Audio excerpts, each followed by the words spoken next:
إن الحمد لله نحمده ونستعينه ونستغفره ونؤمن به ونتوكل عليه ونعوذ بالله من شرور أنفسنا ومن سيئات أعمالنا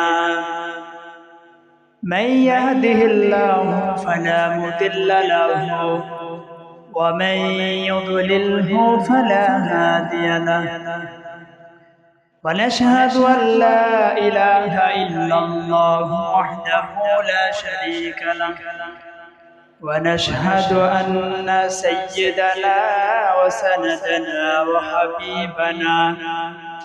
وحبيب ربنا ومولانا محمدا عبده ورسوله الذي أرسله الله بالحق بشيرا ونذيرا وداعيا إلى الله بإذنه وسراجا منيرا أما بعد فأعوذ بالله من الشيطان الرجيم بسم الله الرحمن الرحيم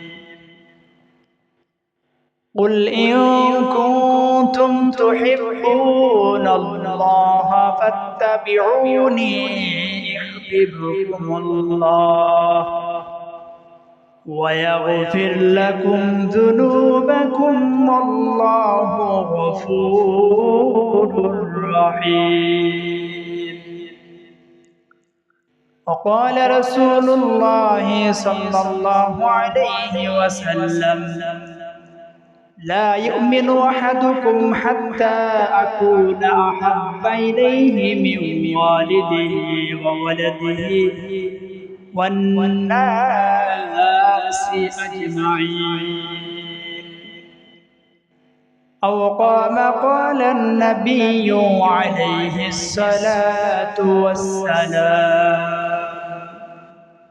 درود شريف পড়ি اللهم صل على محمد وعلى آل محمد كما صليت على إبراهيم وعلى آل إبراهيم إنك حميد مجيد اللهم بارك على محمد وعلى آل محمد كما باركت على إبراهيم وعلى آل إبراهيم إنك حميد مجيد بلغ العلا بكماله كشف الدجى بجماله حسنت جميع خصاله صلوا عليه وآله يا صاحب الجمال ويا سيد البشر من وجهك المنير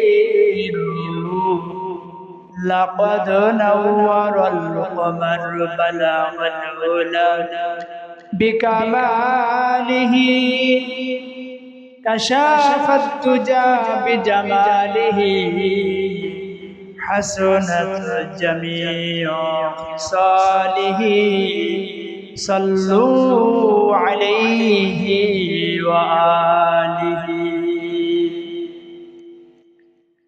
الحمد لله আল্লাহ পাক রব্বুল আলামিনের দরবারে লাখো লাখো শুকরিয়া যে মহান রব্বুল আলামিন আমাদেরকে দয়া করে মায়া করে ভালোবেসে বরকতের দিন রহমতের দিন সপ্তাহের মধ্যে শ্রেষ্ঠ দিন, দামি দিন। আল্লাহ তাআলা আমাদেরকে দামি দিনে দামি কাজ জুমার নামাজ আদায় করার জন্য, মসজিদে আসার বসার, কোরআন সুন্নাহ থেকে কিছু কথা বলার শোনার তৌফিক দান করছেন। সেজন্য সে রব্বে কারিমের দরবারে শুকরিয়া আদায় করি, সকলে বলি আলহামদুলিল্লাহ। যত বেশি শুকরিয়া আদায় করা হবে তত বেশি নিজের লাভ, নিজের ফায়দা। কারণ আল্লাহ তাআলা কুরআনুল কারীমের মধ্যে বলেন, লা ইন শাকারতুম লাযিদান্নাকুম, লা ইন শাকারতুম লাযিদান্নাকুম ওয়া লা ইন কাফারতুম ইন্না আযাবি লাশাদীদ। আল্লাহ তাআলা বলেন, ও আমার বান্দা বান্দিরা, তোমাদেরকে আমি রব রিজিক দিলাম, নিয়ামত দিলাম। তোমরা যদি আমি রবের নিয়ামতের শুকরগুজার হইতে পারো, আমি রবের নিয়ামতের শুকরিয়াগুলো যদি আদায় করতে পারো, তাহলে আমি রব তোমাদের নিয়ামতকে আরো বেশি বাড়াইয়া দিয়ে দিব। সুবহানাল্লাহ। কিন্তু সাবধান, যদি আমার নিয়ামতের শুকর আদায় না করো, তাহলে আমি রব তো তোমার নিয়ামতকে ছিনাই নিবই, নিয়ামত কমায় দিবই, তোমাকে কঠিন আযাবের মধ্যে গ্রেফতার করে রাখব। তাহলে আল্লাহ তাআলার এই আয়াত থেকে বোঝা যাইতেছে, আমরা যদি আল্লাহ তাআলার নিয়ামতের শুকর আদায় করতে পারি, তাহলে আমাদেরই লাভ কি আল্লাহ তাআলার নিয়ামত বাড়াইয়া দিবেন। আর যদি নিয়ামতের শুকর আদায় না করি, তাহলে আমাদেরই ক্ষতি, আমাদের নিয়ামতকে ছিনায় নেবেন, কঠিন আযাবের মধ্যে গ্রেফতার করে দিবেন। এই জন্য আল্লাহ তাআলা অসংখ্য অগণিত নিয়ামত আপনাকে আমাকে দিয়েছেন। আল্লাহ তাআলার নিয়ামত ছাড়া দুনিয়াতে আপনার আমার চলার বাঁচার কোনো উপায় নাই, ঠিক কিনা? বেঁচে থাকতেছি আল্লাহ তাআলার নিয়ামত, নিঃশ্বাস নিতেছি আল্লাহ তাআলার নিয়ামত, নিঃশ্বাস ছাড়তেছি আল্লাহ তাআলার নিয়ামত। তাহলে আল্লাহ তাআলার নিয়ামত নিঃশ্বাস নিতেছি, যদি নিঃশ্বাস আল্লাহ তাআলার নিয়ামত না নেই, বাঁচা যাবে না। কারণ বাঁচতে হইলে নিঃশ্বাস নিতে হবে, নিঃশ্বাস ছাড়তে হবে। এই শ্বাস আটকাইয়া মানুষ কতক্ষণ সময় রাখতে পারে? বেশিক্ষণ সময় রাখতে পারে না। তো সব কিছু দুনিয়াতে আপনি আমি যা ব্যবহার করতেছি, সব কিছু আল্লাহ তাআলার নিয়ামত। তো আল্লাহ তাআলার নিয়ামতের শুকর যদি আদায় করতে পারি, ব্যবহার করতেছি আল্লাহ তাআলার নিয়ামত, শুকর তো তারই করতে হবে। কেন শুকর করব না? দুনিয়াতেও তো মানুষকে যদি একটু সাহায্য করে, উপকার করে, ওই মানুষ তার শুকর আদায় করে, তার প্রশংসা করে, অমুকে আমাকে এই জিনিস দিছে, অমুকে আমাকে ওই জিনিস দিছে, তাই তার বিরুদ্ধে, তার সাথে কোনো বেয়াদবি করা যাবে না, তার বিরুদ্ধে কোনো কথাও বলা যাবে না, ঠিক কিনা? তো দুনিয়ার মানুষ যদি দুনিয়ার মানুষকে সামান্য একটু সাহায্য করলে, দুনিয়ার মানুষের মহব্বত, দুনিয়ার মানুষের প্রেম মহব্বত মানুষের অন্তরে পয়দা হয়ে যায়। তাহলে যে রব আপনার আমার জিন্দেগির শুরু থেকে নিয়ে শেষ পর্যন্ত সাহায্য করতেছে, সহযোগিতা করতেছে, যে রবের নিয়ামত দ্বারা আপনি আমি দুনিয়াতে চলতেছি, ফিরতেছি, খাইতেছি, তাহলে আপনার আমার মাধ্যমে সেই রবের মহব্বত আমার আপনার থাকতে হবে কিনা? দুনিয়ার মানুষের মহব্বত যদি একটু সাহায্য করার কারণে এত বেশি হয়ে যায়, তার বিরুদ্ধে কোনো কথা কেউ বলতে পারে না। হ্যাঁ, অমুকের বিরুদ্ধে কোনো কথা কইও না, কারণ সে আমাকে এই দিছে, সেই দিছে, বলে কিনা? তাই আমার সামনে অমুকের বিরুদ্ধে কোনো কথা বলতে পারবা না। কিন্তু মুসলমানের কি হইল, যেই রব দুনিয়ার জিন্দেগির শুরু থেকে শেষ পর্যন্ত খাওয়াইতেছে, পরাইতেছে, নিয়ামত দিয়ে ভরপুর করে রাখতেছে, সেই রবের বিরুদ্ধে মানুষ কথা বলে, আপনার আমার জবান দিয়ে এমন কথাও বের হয় না যে এই আমার রব বিষয়ে তুমি এমন কথা কেন বলতেছ? বের হয়? বের হয় না। এর মানে হলো মহান রবের মহব্বত, মহান রবের প্রেম ভালোবাসা এখনো আমাদের দিলে পয়দা হয় নাই। এই জন্যই তো আল্লাহ তাআলা বলেন, কুল ইন কুনতুম তুহিব্বুনাল্লাহ, এই তোমরা যদি আমি মহান রবকে ভালোবাসতে চাও, মহব্বত করতে চাও, তাহলে তোমাদের কাজ আছে, ভালো করে বুঝতে হবে।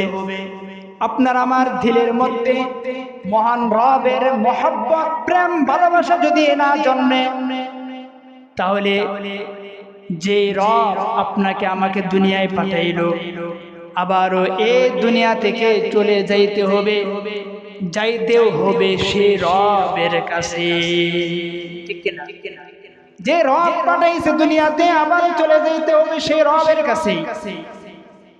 তাহলে ওই রব যিনি আমাকে পাঠাইল, যাইতেও হবে তিনার কাছে। কিন্তু সেই রবের মহব্বত, প্রেম, ভালোবাসা যদি অন্তরের মধ্যে জায়গা না দেই, তাহলে ওই রবের কাছে যে যাব, ওই রব কি আপনাকে আমাকে আদর করবে, ভালোবাসবে? বাসবে না। এই জন্য দুনিয়ার এই জিন্দেগির মধ্যে যদি মহান রবের মহব্বত, প্রেম, ভালোবাসার হৃদয়ে জায়গা দিতে পারি, যাইতেও হবে সে রবের কাছে। যাইতে দেরি হবে, সে রব আপনাকে আমাকে মহব্বত করতে দেরি করবে না। ঠিক কিনা? এই জন্য আল্লাহ বলেন, কুল, হে নবী আপনি বলিয়া দেন, মানুষকে বলিয়া দিন, ইন কুনতুম তুহিব্বুনাল্লাহ, তোমরা যদি আমি মহান রবকে ভালোবাসতে চাও, তাহলে ফাত্তাবিউনি, তাহলে আমি নবীকে তোমরা মহব্বত করো।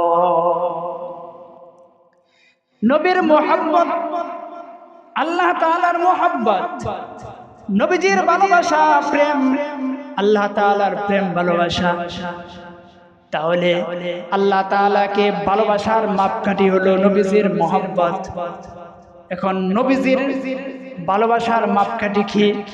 নবীজির ভালোবাসার মাপকাঠি হলো নবীজির সুন্নাত। নবীজির সুন্নতকে যদি কেউ মহব্বত করে, কেউ ভালোবাসে, নবীজির সুন্নতের উপর যদি কেউ আমল করে, ওই ব্যক্তিটা যতই দূরে থাকুক না কেন, নবী বলে সে আমার দূরে না, সে আমার কাছে। সুবহানাল্লাহ। সাহাবী বলে, আল্লাহর রাসূল, আমার তো খুব দুঃখ হয়, এখন আপনার সান্নিধ্য গ্রহণ করি, আপনার কাছে আসি, আপনার দরবারে আসি, আপনার কাছাকাছি বসি, আপনার সাথে কথা হয়, আপনার মহব্বত দিলের মধ্যে পয়দা হয়, কিন্তু আমার চিন্তা লাগে, আপনি তো নবীদের শানে থাকবেন, আপনি তো জান্নাতের মধ্যে নবীদের শানে থাকবেন, আমি তো আপনার কাছাকাছি থাকতে পারবো না, তাহলে আমি ওই জগতে কেমন ভাবে থাকব? আমি তো আপনাকে ছাড়া থাকতে পারবো না, আমি ওইখানে কেমন ভাবে থাকব? আপনাকে ছাড়া তো আমার ভালো লাগে না, আপনাকে ছাড়া আমি থাকতে পারবো না, কেমন ভাবে আমি থাকবো? আপনি তো নবীদের শানে থাকবেন। আল্লাহ রাসূল বলেন, তুমি যদি আমি নবীকে মহব্বত করে যাইতে পারো, আমি নবীজির সুন্নতের উপর চলতে পারো, আমি নবীজির সুন্নতকে মানতে পারো, তাহলে তুমিও আমি নবীর সাথে কাছাকাছি ভাবে থাকতে পারবা। সুবহানাল্লাহ। এই জন্যই তো আল্লাহ রাসূল হাদিসের মধ্যে বলেন, মান হাব্বা সুন্নতি ফাকাদ হাব্বানি, ওমান আহাব্বানি কানা মাই ফিল জান্নাহ। বলেন সুবহানাল্লাহ। নবী বলেন যে ব্যক্তি আমি নবীজির সুন্নতকে মুহাব্বত করলো, সে আমি নবীকে মুহাব্বত করলো, আর সে ব্যক্তি জান্নাতের মধ্যে আমি নবীজির সাথে থাকবে। সুবহানাল্লাহ। সাহাবীরা নবীকে অনেক মুহাব্বত করত, নবীকে অনেক ভালোবাসত, নিজের জীবনের চাইতেও ভালোবাসত। হযরতে আবু বকর সিদ্দিক রাদিয়াল্লাহু আনহু তিনি একটু কৌশল খাটাইলেন। আল্লাহ রাসূল বলতেছেন, লা ইউমিনু আহাদুকুম হাত্তা আকুনা হাব্বা ইলাইহি মিন ওয়ালিদিহি ওয়া ওয়ালাদিহি ওয়ান নাসি আজমাইন। আল্লাহ রাসূল বলেন, লা ইউমিনু আহাদুকুম, কেউ পূর্ণ মুমিন হতে পারবে না যতক্ষণ পর্যন্ত হাত্তা আকুনা হাব্বা ইলাইহি মিন ওয়ালিদিহি ওয়া ওয়ালাদিহি ওয়ান নাসি আজমাইন, যতক্ষণ পর্যন্ত সে তার পিতামাতা, সে তার সন্তান সন্ততি অর্থাৎ সমস্ত মানুষের চাইতে, ওয়ান নাসি আজমাইন, সমস্ত মানুষের চাইতে যতক্ষণ পর্যন্ত আমি নবীকে ভালোবাসবে না বাসবে, ততক্ষণ পর্যন্ত সে পূর্ণ মুমিন হতে পারবে না। হযরত আবু বকর রাদিয়াল্লাহু আনহু বলতেছে, রাসূল আমি আমার জানের চাইতে আপনাকে বেশি মহব্বত করি, বেশি ভালোবাসি, কিন্তু এখনো তো আমি আপনাকে আমার পিতামাতা অর্থাৎ অন্য মানুষের চাইতে, পিতামাতার চাইতে আপনাকে বেশি ভালোবাসতে পারি না। রাসূল বলতেছে, তাহলে তুমি এখনো পূর্ণ মুমিন হইতে পারো নাই। আল্লাহু আকবার। কাকে বলতেছে? যাকে আল্লাহর রাসূল জান্নাতের সার্টিফিকেট দিয়েছে তাকে বলতেছে, তুমি তো এখনো পূর্ণ মুমিন হইতে পারো নাই। হযরতে আবু বকর সিদ্দিক রাদিয়াল্লাহু আনহু একটু নীরবতা পালন করলেন। একটু পরেই বলতেছে, রাসূল এখন এই মুহূর্তে আমি আবু বকর আপনাকে দুনিয়ার সমস্ত মানুষ, আমার পিতামাতা সব চাইতে আমি আপনাকে এখন বেশি মহব্বত করে ভালোবাসি। সুবহানাল্লাহ। রাসূল বললেন, এই আবু বকর, এই যে এখন তুমি পূর্ণ মুমিন, কারণ এখন তুমি তোমার আব্বা আম্মার চাইতে, অন্যান্য মানুষের চাইতে আমি নবীকে ভালোবাসছো, এখন তুমি পূর্ণ মুমিন হইছো। মুফাসসিরিনে কেরাম বলেন, আবু বকর এমন কথা আগে কেন বলছেন, এখন 1-2 মিনিট পরে এমন কথা কেন বলেন যে আগে আপনাকে আমার পিতামাতার চাইতে ভালোবাসি নাই, এখন একটু পরে বলে আমি আমার পিতামাতার চাইতেও, নিজের জানের চাইতেও বেশি মহব্বত করি, কেন বলছেন? তাহলে আগে কি নবীকে তার পিতামাতার চাইতে বেশি মহব্বত করছেন? মুফাসসিরিনে কেরাম বলেন, না না, আগেও আবু বকর রাদিয়াল্লাহু আনহু যেমন ভাবে নবীকে মহব্বত করত, এখন পর্যন্ত তেমন ভাবে মহব্বত করে। তো কেন এমন কৌশল খাটাইছেন? হযরত আবু বকর রাদিয়াল্লাহু আনহু বলেন যে আমি যে নবীকে মহব্বত করি, ভালোবাসি, এটা শুধু আমি নিজেই বলবো আমি নবীকে ভালোবাসি, এমনটা যেন না হয় রাসূল নিজেও বলো যে আমি নবীকে ভালোবাসি, আর আমি যে নিজে মুমিন, নিজে শুধু নিজেকে বললাম, এমনটা যেন না হয়। নবীও যেন আমাকে সাক্ষী দেয় যে আমি আবু বকর এখন পূর্ণ মুমিন। রাসূলের জবান থেকে আমি যে পূর্ণ মুমিন, এটার সাক্ষ্য নেওয়ার জন্য মুফাসসিরিনে কেরাম বলেন আবু বকর রাদিয়াল্লাহু আনহু এই কৌশল খাটাইছে। কারণ সাহাবীরা সবার চাইতে নবীকে বেশি কি করত? মহব্বত করত। হযরতে আবু তালহা ছোট বাচ্চা মানুষ, সাহাবী কাকে বলা হয়? যাকে নবীকে ঈমানের সাথে দেখছে, ঈমান গ্রহণ করছে, নবীকে দেখছে, তাদেরকে বলা হয় সাহাবী। ছোট বাচ্চা মানুষ হযরতে বরা রাদিয়াল্লাহু আনহুর সন্তান তালহা রাদিয়াল্লাহু আনহু বাবার সাথে মসজিদে নববীর মধ্যে যা, কথা শুনে বাবা সন্তানকে শিক্ষা দিতেছে। এই সন্তান নবী যা বলে তা মানতে হয়, নবী যা কয় তা করতে হয়, এগুলা শিক্ষা দিতেছে। আমি আপনিও তো বাবা সাজ্জি, সন্তানকে এমন কোনদিন এমন শিক্ষা দিছি নাকি? এই নবী নাই, সাহাবী নাই, উলামায়ে কেরাম আছে। এই উলামায়ে কেরাম যা বলে এগুলা কিন্তু মানতে হবে। উলামায়ে কেরাম যা বলে, যা করতে কয় ওইগুলা করতে হবে, মানতে হবে। এমন শিক্ষা কি এখনকার যুগের বাবারা সন্তানকে দেয়? দেয় না। কিন্তু বরা রাদিয়াল্লাহু আনহু তার সন্তান ছোট বাচ্চাকে শিক্ষা দিতেছে, এই সন্তান নবী যা বলে তা মানতে হয়, নবী যা কয় তা করতে হয়। তো একদিন আলোচনা করতেছে, আলোচনা শেষ, সবাই চলে যাইতেছে, বরাও রাদিয়াল্লাহু আনহু চলে যাইতেছে। এই ছোট বাচ্চা মানুষ বসে আছে। আল্লাহ রাসূল ডাক দিলেন, এই বাচ্চা এদিকে আসো, নাম কি? আবু তালহা। তুমি এখনো বসে আছো কেন? তুমি যাও না কেন? সবাই তো চলে গেছে। তোমার আব্বার নাম কি? বলে আমার আব্বা ওই যে বরা রাদিয়াল্লাহু আনহু, ওই যে দাঁড়ায় আছে। তুমি বসে আছো কেন? ও বাবা আমাকে বলছে আপনি যা বলেন তা মানতে হয়, আপনি যা করেন তা করতে হয়। আমি বসে আছি এই জন্য আপনি আমাকে এখন এমন একটা কিছু বলবেন যেটা আমি তলহা করব। আল্লাহ রাসূল সাল্লাল্লাহু আলাইহি ওয়াসাল্লাম তার থেকে পরীক্ষা নিতেছে যে আমি নবী যা বলি, যা কই তা করবে, সে আমি নবীকে কেমন মহব্বত করে। নবীর মহব্বতের কথা যে সে বলতেছে যে আপনি নবী যা করেন, যা বলেন তা করতে হয়, তা মানতে হয়, আমিও মানব, আমাকে একটা আদেশ করেন। আল্লাহর রাসূল সাল্লাল্লাহু আলাইহি ওয়াসাল্লাম এই ছোট সন্তান, ছোট সাহাবী তালহা রাদিয়াল্লাহু আনহুকে বললেন, যাও তোমার কোমরের মধ্যে তোমার যে তলোয়ার আছে, তোমার যে ছুরি আছে, ওই সময় সকলের আরবের সকলের কাছে আপনার যুদ্ধের সামান থাকতো, খঞ্জর থাকতো।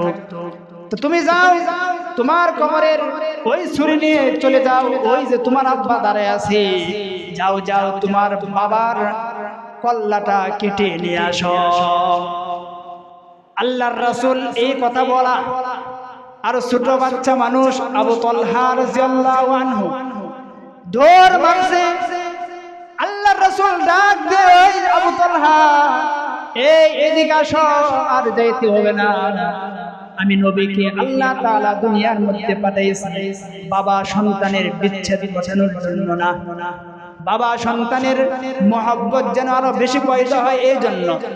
আমি নবী যে তোমাকে তোমার আব্বার কল্লা কাটার জন্য বলছি, আসলে তোমার বাবার কল্লা কাটার জন্য বলি নাই।